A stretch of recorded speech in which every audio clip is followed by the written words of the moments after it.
আসসালামু আলাইকুম viewers, welcome back to my channel. Yummy ফুডের আজকের পর্বে তৈরি করে দেখাবো মজাদার মাংসের ভর্তা।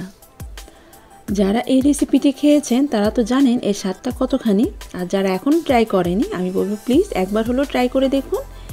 এটা খেতে কিন্তু অসম্ভব মজা, যা আপনারা একবার খেলে আপনাদের বারবার খেতে মন যাবে।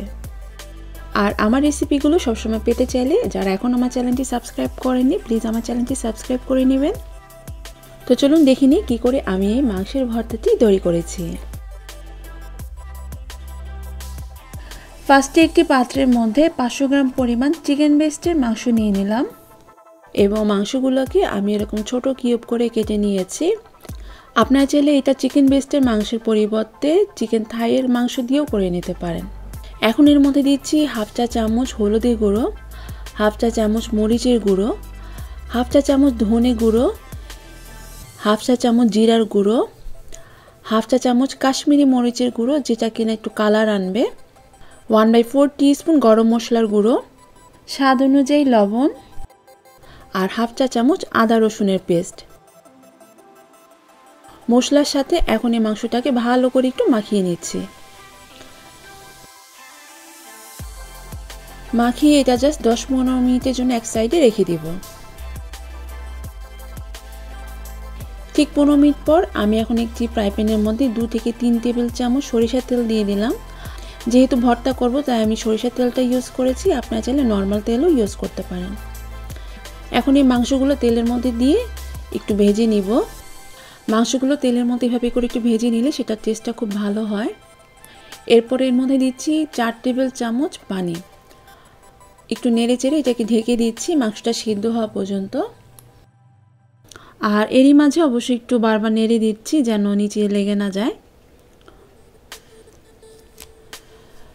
তো এদিকে মাংসটা সিদ্ধ হতে থাকুক, অন্যদিকে অন্য একটি ফ্রাই প্যানের মধ্যে 2 টেবিল চামচ তেল নিয়ে তার মধ্যে কিছুটা শুকনো মরিচ একটু টেলে নিচ্ছি।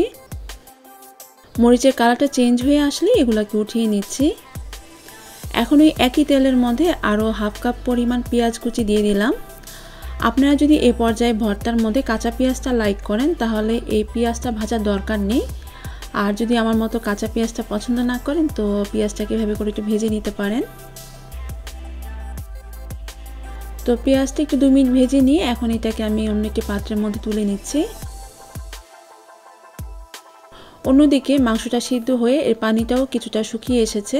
এখন এর মধ্যে আরও হাফ কাপ পরিমাণ পেঁয়াজ কুচি দিয়ে দিলাম। এখন পেঁয়াজের সাথে মাংসটা ভালোভাবে একটু কুক করে নেব। পেঁয়াজটা নরম হয়ে যখন এর কালারটা চেঞ্জ হয়ে আসবে, সেই সাথে পানিটাও যখন একটু শুকিয়ে আসবে, তখন এই মাংসটাকে নামিয়ে নিচ্ছি।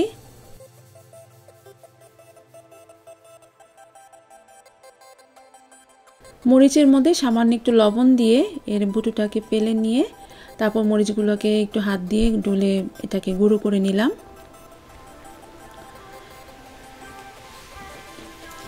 এরপরে পেঁয়াজের সাথে একটু মিক্স করে রেখে তারপরে সেই মাংসগুলোকে আমি হাত দিয়ে এভাবে করে একটু ছেড়ে নিচ্ছি। সবগুলো মাংসকে হাত দিয়ে এভাবে করে একটু ছেড়ে নিচ্ছি। আপনারা যদি হাতে মাখা এই মাংস ভর্তাটা করতে চান তাহলে এই স্টেপটা করতে হবে। তাছাড়া আপনারা যদি ব্লেন্ডারে বা পাটায় পিষে করতে চান তো হাত দিয়ে এভাবে করে না ছেড়ে আপনারা সরাসরি ব্লেন্ডারে অথবা শিলপাটার মধ্যেও এটাকে বেটে নিতে পারেন। তো আমার সবগুলো মাংস আলাদা করা হয়ে গিয়েছে। এখন এর মধ্যে দিচ্ছি 2 টেবিল চামচ ধনেপাতা কুচি, একটু মিক্স করে নিয়ে এরপর এর মধ্যে দিচ্ছি 1 টেবিল চামচ লেবুর রস। আর এই রেসিপিতে লেবুর রসটা অবশ্যই দিবেন, এই লেবুর রসের কারণেই এই ভর্তার স্বাদটা আরও দ্বিগুণ বেড়ে যায়। আর সব শেষে ভর্তার একটা ঝাঁঝালো ফ্লেভার আসার জন্য আমি এর মধ্যে দিচ্ছি 1 চা চামচ সরিষার তেল। এখন সব কিছু ভালো করে মাখিয়ে নিলেই ব্যাস হাতে মাখা মাংস ভর্তা এখন রেডি।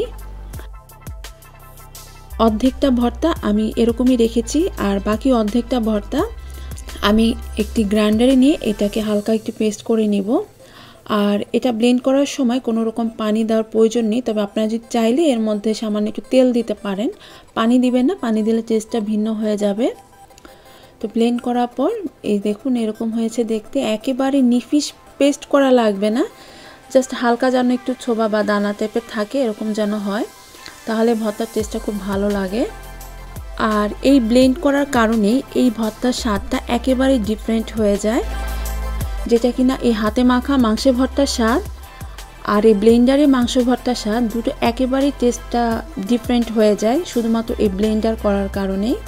তবে দুটোটার স্বাদই একদম অসম্ভব মজা। আমার রেসিপিটি ভালো লাগলে লাইক, শেয়ার এবং সাবস্ক্রাইব করে আমার পাশে থাকবেন। কমেন্ট বক্সে জানাতে পারেন যে ভিডিওটি আপনাদের কেমন লেগেছে। আজ তাহলে আর কথা বাড়াচ্ছি না, সবাই সুস্থ থাকবেন। আল্লাহ হাফেজ।